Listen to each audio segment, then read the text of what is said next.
Pemirsa, Dana Moneter Internasional atau IMF juga pemerintah akhirnya mengkoreksi ke bawah pertumbuhan ekonomi Indonesia di sepanjang tahun 2021.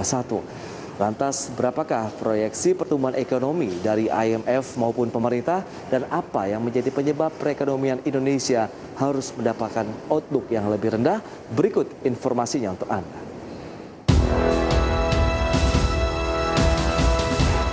Dana Moneter Internasional atau IMF mengoreksi ke bawah pertumbuhan ekonomi Indonesia menjadi 3,9% tahun 2021 ini. Hal tersebut berdasarkan laporan World Economic Outlook terbaru edisi Juni 2021.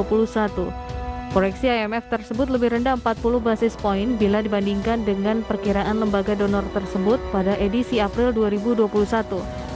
Sementara untuk tahun 2022, ekonomi Indonesia diperkirakan tumbuh 5,9%. Namun, Indonesia tidak menjadi satu-satunya negara di kawasan Asia Tenggara yang mengalami revisi proyeksi pertumbuhan ekonomi. IMF juga mengoreksi ke bawah perkiraan pertumbuhan ekonomi Filipina dan Malaysia.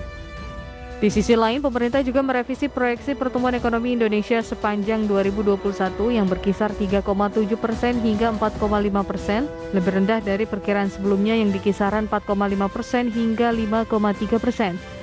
Revisi pertumbuhan ekonomi yang lebih rendah dari proyeksi awal sejalan dengan lonjakan kasus COVID-19 yang terjadi saat ini. Sebab pemerintah memutuskan menerapkan PPKM darurat Jawa Bali dan PPKM level 4 guna menekan penularan virus. Ekonomi Indonesia sendiri diproyeksikan kembali terkontraksi akibat pemberlakuan pembatasan aktivitas masyarakat yang belum kunjung usai. Padahal sebelum Juni 2021, ekonomi Indonesia sudah mulai memperlihatkan adanya perbaikan dan perkembangan. Lantas, akankah Indonesia mampu mencapai angka 3,9% untuk pertumbuhan ekonomi di tahun ini? Langkah apa yang harus dilakukan untuk dapat menggenjot pertumbuhan ekonomi? Saksikan pembahasan selengkapnya dalam IDX First Session Closing.